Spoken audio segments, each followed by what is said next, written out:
नमस्कार, my self doctor Vikas Kumar, senior urologist, Paras hospital, Patna.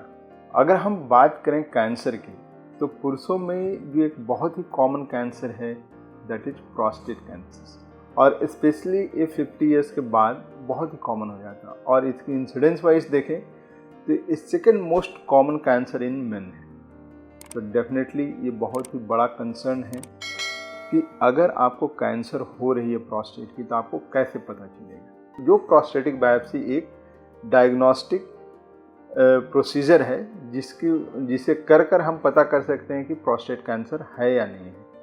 तो सबसे इम्पॉर्टेंट चीज़ है कि प्रोस्टेट ग्लैंड कहाँ होती है। तो प्रोस्टेट ग्लैंड आपके पेशाब की थैली के नीचे जो पेशाब की नली होती है उसके चारों तरफ अवस्थित या सिचुएटेड होता है। इसमें सबसे पहला सस्पिशन जो होता है, आपकी 3 चीज़ें हैं जो की जाती है। एक PSA का टेस्ट, दूसरा डिजिटल रेक्टल एग्जामिनेशन जिसमें हम लोग प्रोस्टेट को पालपेट करके डॉक्टर देखते हैं कि कोई गड़बड़ी तो नहीं है, और तीसरा कंफर्मेशन के लिए प्रोस्टेटिक बायोप्सी। तो प्रोस्टेटिक बायोप्सी कब करनी चाहिए, ये बहुत ही वैलिड क्वेश्चन है। तो सबसे पहला इंडिकेशन जो है, अगर आपका PSA level, serum PSA level आपके एज के अकॉर्डिंग ज़्यादा है, तो वैसी स्थिति में आपको प्रोस्टेटिक बायोप्सी के लिए जाना चाहिए। इसके अलावा अगर डॉक्टर को, स्पेशली यूरोलॉजिस्ट को, डिजिटल रेक्टल एग्जामिनेशन मतलब प्रोस्टेट का एग्जामिनेशन करते वक्त कोई सस्पिशियस एरिया या गठान जैसी लग रही है, तो आपको बायोप्सी के लिए जाना चाहिए। इसके अलावा अगर आपने प्रीवियस बायोप्सी कराई है, वो रिपोर्ट नॉर्मल आया है लेकिन आपका PSA लेवल हाई है, तो ऐसे में फॉलोअप की ज़रूरत होती है और प्रोस्टेट बायोप्सी करनी चाहिए। कभी कभी क्या होता है कि प्रोस्टेट बायोप्सी में आपके जो सेल्स हैं या टिश्यूज़ हैं वो एबनॉर्मल हैं बट कैंसरस नहीं है, तो यहाँ भी फॉलोअप का रोल बनता है और आपको प्रोस्टेट बायोप्सी की ज़रूरत होती है।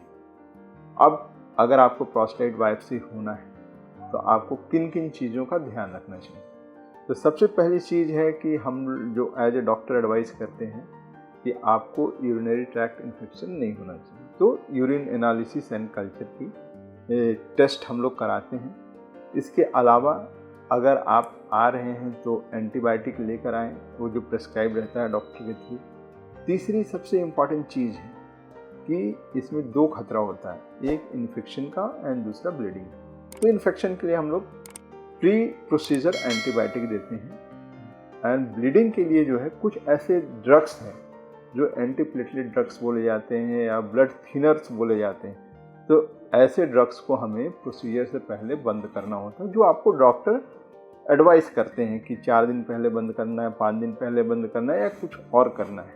तो अगर आप कोई इस तरह के ड्रग ले रहे हैं तो उसको ज़रूर अपने डॉक्टर से डिस्कस करें। इसके अलावा रेक्टम अगर आपका क्लीन हो तो उसमें एनीमा की ज़रूरत होती है, एनीमा लगा कर आए तो अच्छा होता है।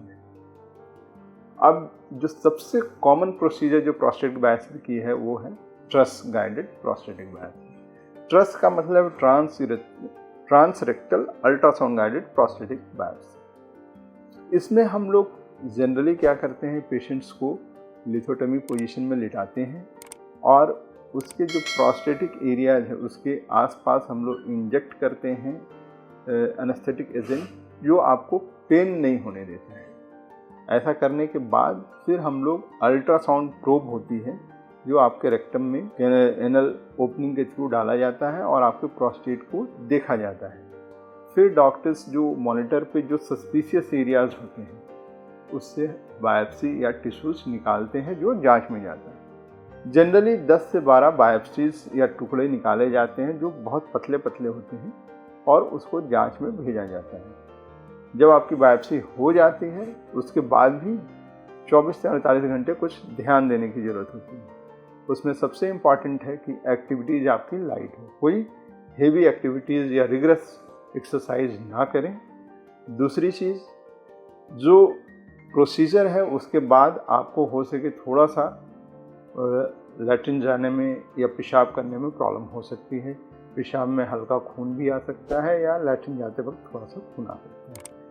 पेन थोड़े बहुत रह सकते हैं। तो इन सब चीज़ों के लिए हम लोग अक्सर दवाई देकर भेजते हैं तथा इंस्ट्रक्शन देकर रखते हैं कि अगर आपका हाई ग्रेड फीवर आ रहा हो पेशाब करने में ज़्यादा तकलीफ़ हो रही हो, ब्लीडिंग ज़्यादा हो रहा हो, तो अगर ऐसे कंडीशंस हो रहे हैं तो आप अपने डॉक्टर को ज़रूर फिर से कंसल्ट करें और बताएं कि हमें जो बायोप्सी हुई है उसके बाद ये दिक्कत हो रही है, यह चीज़ें मैनेजेबल हैं। लेकिन थोड़ी बहुत दिक्कत जो है पेशाब और लैट्रिन करते वक्त 1 से 2 दिन रह सकता है।